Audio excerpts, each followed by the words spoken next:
وبارك على نبينا محمد بن عبد الله وعلى آله وصحبه ومن والاه. أما بعد، فيا عباد الله، أوصيكم ونفسي بتقوى الله فقد فاز من اتقى.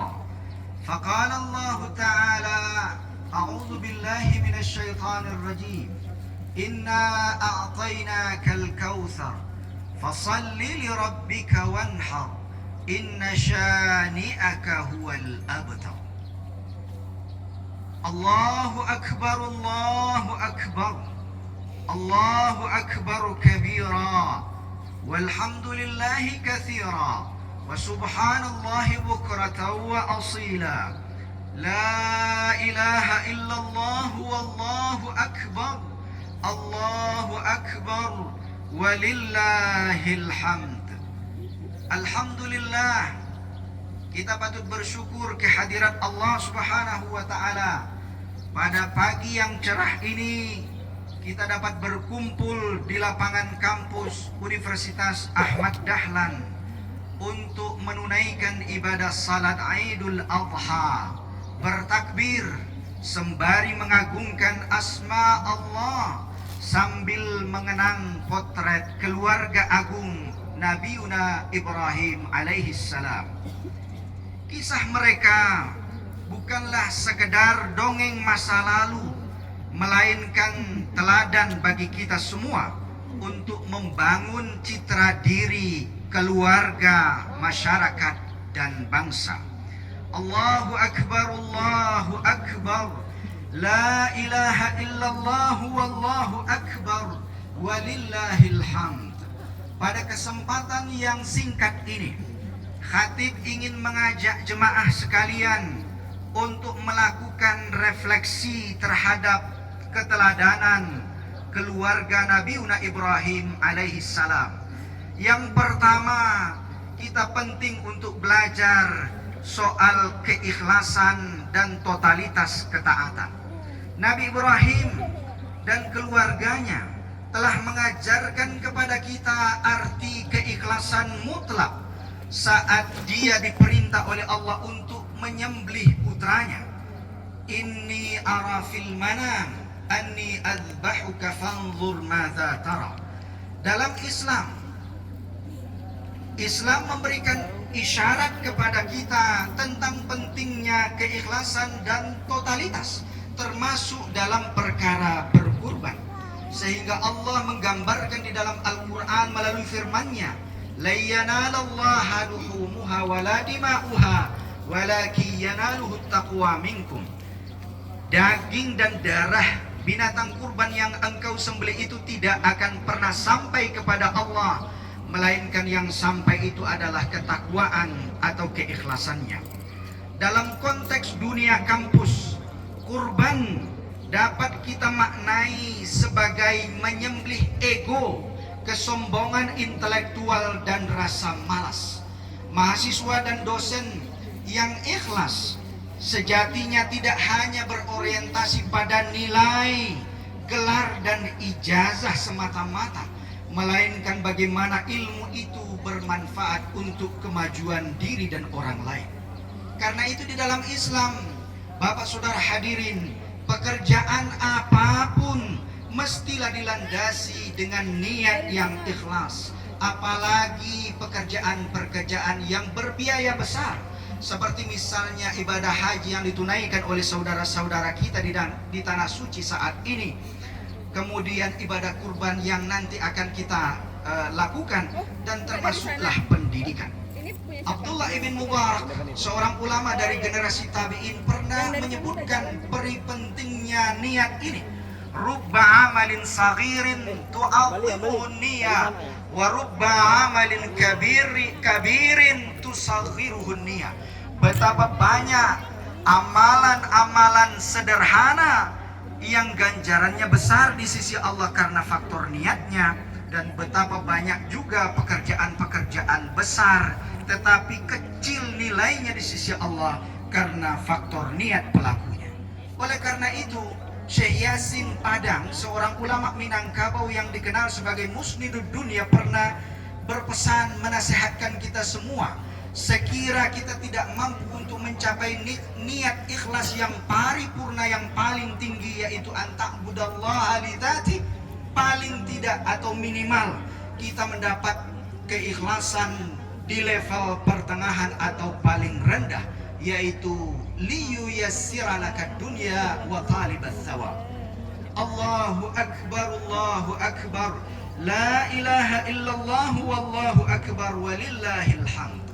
Yang kedua, kita belajar dari Nabi Ibrahim dan keluarganya tentang semangat pengorbanan dan resiliensi pemuda. Nabi Ismail merupakan simbol pemuda ideal. Ketika sang ayah meminta pendapat dirinya tentang mimpi penyembelihan atas dirinya sendiri itu, Nabi Ismail menjawab dengan tegar dan santun seperti diabadikan dalam firman-Nya, qala ya abatif alma tu'mar satajiduni insyaallahu minas sabirin. Duhai ayah, lakukanlah apa yang diperintahkan, niscaya engkau akan mendapatiku dalam keadaan sabar. Ternyata peristiwa itu Allah hendak menguji, sehingga ujung ayat itu dikatakan wa fadainahu bidzibhin azim, lalu dia diganti dengan sembelihan yang besar. Ujian Nabi Ibrahim dan keluarga tentulah berat.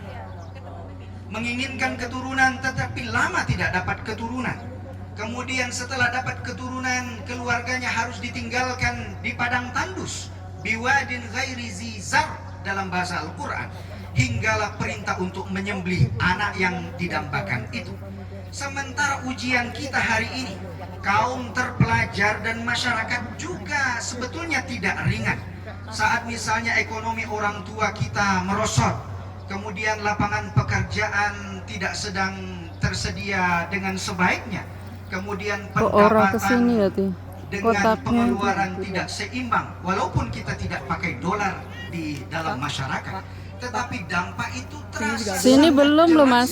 Karena itu saudara kaum muslimin, Sebelah sebagai layaknya orang tua berkorban tenaga, pikiran dan keuangan, maka kita sudah seharusnya memanfaatkan kesempatan bisa menjadi warga kampus, warga terdidik untuk sungguh-sungguh dalam berproses belajar. Karena di dalam agama kita diajarkan la yustata'ul ilm birahatil jism, tidak mungkin ilmu itu dapat digapai dengan berleha-leha. Atau dalam ungkapan yang lain, ulama kita mengajarkan al-ilmu idza a'taitahu kullaka a'taka. Iya makanya itu. Seandainya engkau telah memberikan semua, nggak apa-apa nanti resources, sumber daya untuknya, tetapi ilmu hanya memberimu sebagian saja. Karena itu Bapak bangsa kita Muhammad Natsir pernah mengatakan, tidak ada satu bangsa yang terbelakang kemudian menjadi maju jaya kecuali menganggap penting pendidikan dan akhlak generasi muda sebagai program prioritas utamanya. Allahu akbar, Allahu akbar, la ilaha illallah wallahu akbar walillahil hamd. Terakhir, peristiwa kurban keluarga Nabiuna Ibrahim mengajarkan tentang kepedulian sosial. Rasulullah Sallallahu Alaihi Wasallam mengingatkan, substansi kurban tidak hanya berhenti pada penyembelihan, melainkan pada aspek sosialnya. Dalam hadis riwayat Bukhari dan Muslim, Rasulullah Sallallahu Alaihi Wasallam bersabda, "Kulu wa at'imu waddakhiru." Makanlah daging kurban itu, bersedekahlah dan simpanlah. Kurban mengajar kita untuk menumbuhkan sekat sosial. Dalam konteks lingkungan kampus, ilmu tidak boleh sekedar menjadi menara gading. Ilmu, pengetahuan dan teknologi yang tercipta harus dirasakan dampaknya langsung oleh masyarakat. Mencerdaskan anak bangsa agar tidak terus dibodohi. Inilah hakikat tanggung jawab moral kaum intelektual sebagaimana digambarkan Quran. Waliyunziru qaumahum idza raja'u ilaihim la'allahum yahdharun. Dan hendaklah mereka mencerdaskan masyarakat bila mereka kembali ke masyarakat, agar masyarakat kita senantiasa tercerahkan.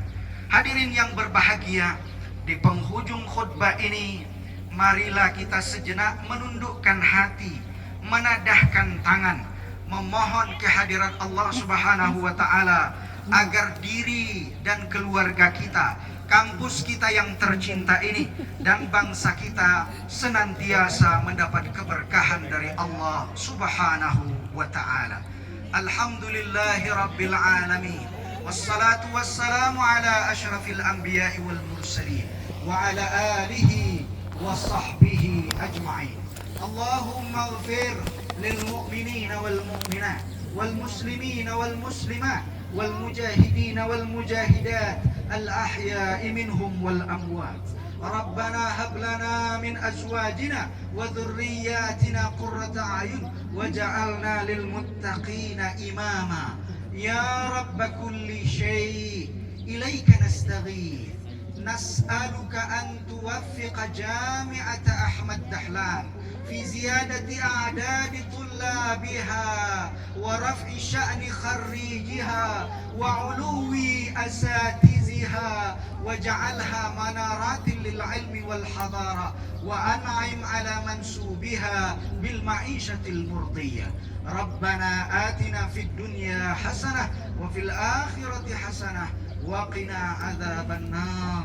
سبحان ربك رب العزة عما يصفون والسلام على المرسلين والحمد لله رب العالمين. والسلام عليكم ورحمة الله وبركاته.